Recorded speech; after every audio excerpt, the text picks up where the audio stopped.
Guys, dito tayo sa lugar ng Patingat Leo. Dito tayo sa pundo guys. Wait, may pumasok. Wait lang. Accept natin yan. Sorry. Guys, gusto kong sabihin sa inyo, kanina pa ako nagpapanda. Umaga pa lang. Hanggang ngayon. Daling araw na. Bukong ako. Kasi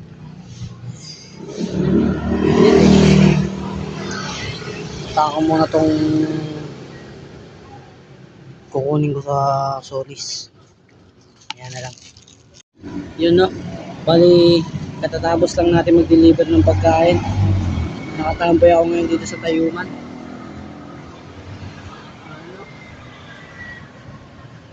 Guys, quiz pala tawag ko sa inyo. Quiz ang tatawag ko pala sa inyo. Bali ganito kasi takbo ng buhay ko simula nung nag-aral ako ng college. And syempre nagkaanak ako, di ba? Dahil nga meron akong responsibilidad. Umanap ako ng pagkakakitaan kasi ayokong itigil din yung pag-aaral ko. Gusto ko hawak yung oras ko. And ito nga lang yung nakita kong paraan para mapagpatuloy ko yung college ko. Yung pagpuputpanda. Una talaga nahihirapan ako gumawa ng account dahil sa requirements eh. And ang nangyari, nanghiram ako sa tropa ko. Actually, best friend ko siya eh, si Wendell. Nanghiram ako sa kanya ng account. Tagal ko rin ginamit ng account niya, taon din. Siguro mga 1 year. And napansin ko lang, parang nakakabulaw ako kasi umaga pa lang talagang grind ako pag nagpapante. Kaya pagdating ng alas 5 ng umaga, nag-ano na ako, kumakabok na ako, tulog pa yung tao. Yung tao na yun, natutulog yun, umaga na rin. Alas 4, umaga niyang oras, minsan nga. Patulog pa lang siya, naabutan ko siya sa labas. Pero mabait yun.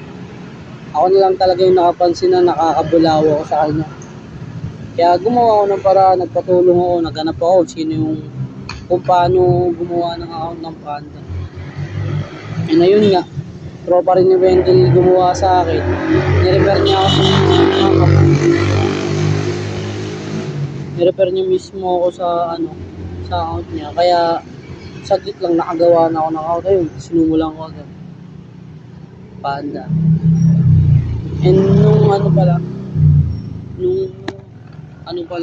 guys, nung hindi pa ako nagpapanda, madalas lipas kami kumain ni Jenny. Kumakain kami niyan, yung tanghali namin, alas 3 na ng hapon. Tapos yung gabi namin mga 12 or 1 ng madaling araw, mga ganyan. Buti nga napagpanda ko. And natigil lang, simula nung nasira yung bahay dyan sa Tondo, nalipat kami ng Das, natigil ako sa pagpapanda. Nung una, papitik-pitik. Hanggang sa natigil ako dahil nga nabisi na rin sa OJT. Ngayon, wala si Jenny, kaya nagpapanda ulit ako. Kasi nakakamiss din magpanda eh. Sana kumita ng malaki.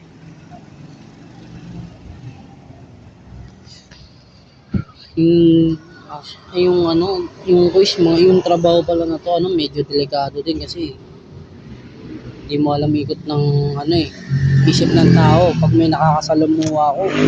Minsan nga, may araw nga na nakasalamuha ako, magnanakaw eh. Meron din hold-upper. Eh ako matapang tayo, palag-palag tayo eh. Dati kasi pag nagpapanda ako, madalas may dala-dala ako niyan.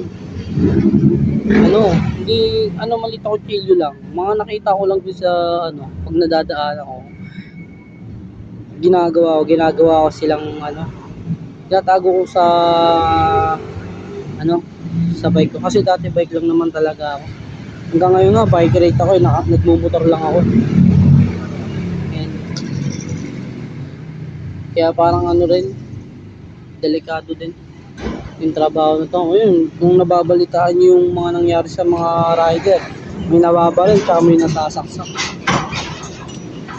Pero, siguro, pag oras mo na, kaya ganun talaga. Pero, kasi inyo, sa mga rider dyan, magdoble ingat na lang tayo kasi may mga naghihintay pa sa atin, pamilya natin, anak natin. Ang tumal, ang dalang ko pasukan mula kanina, 6 pa lang pumapasok sa akin, boys. Wala pang pambawi ng gas.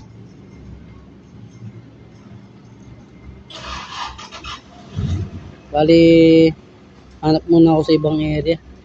Tapos magbibideo ulit ako. Pakita ko na lang mga gagawin ko mamaya.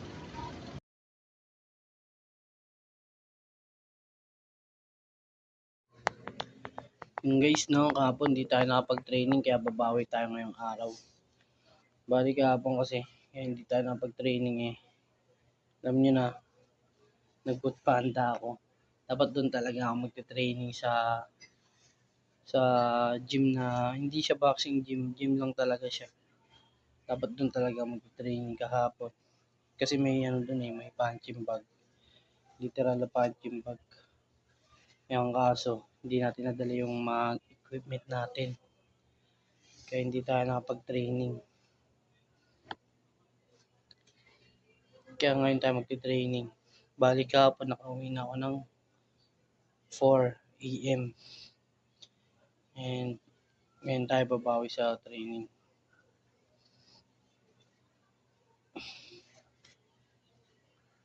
Mahirap.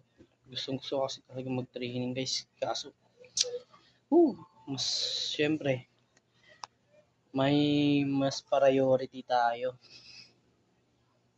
Kailangan din natin kumita ng pera dahil hindi na tayo binata.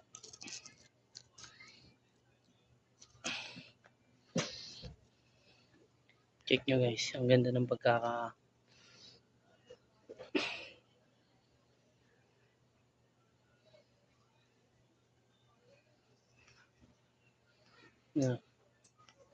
ganda yan.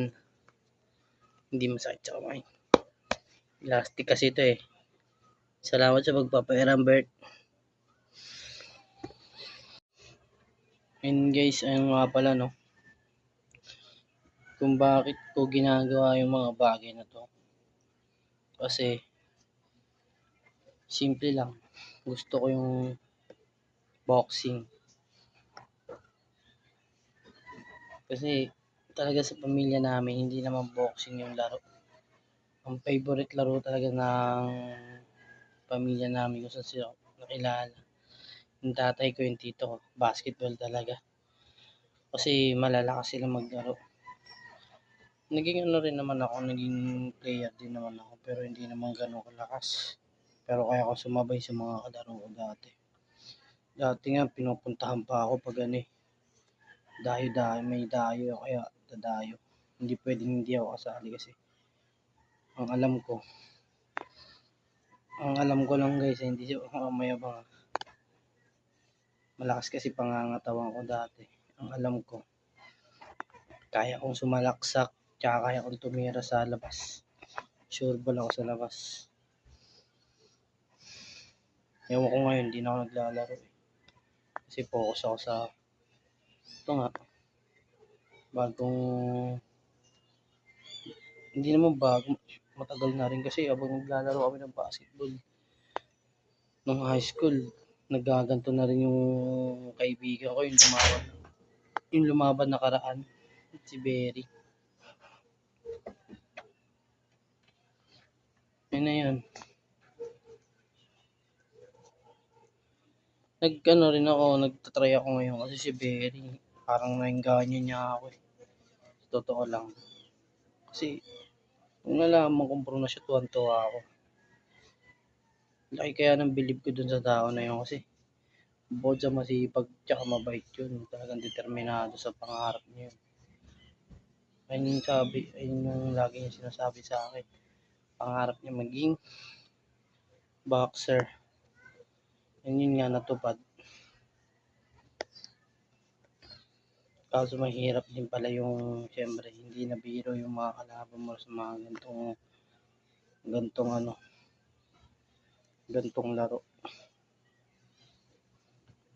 Kasi nga, siyempre, yung mga kalaban mo, may mga alam din yan eh. Kasali ba nang walang alam yan? Yun lang, tapusin ko lang to, tas stretching, tas mag-ano na video ako ng mga gagawin ko.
Hoy!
Oh yeah.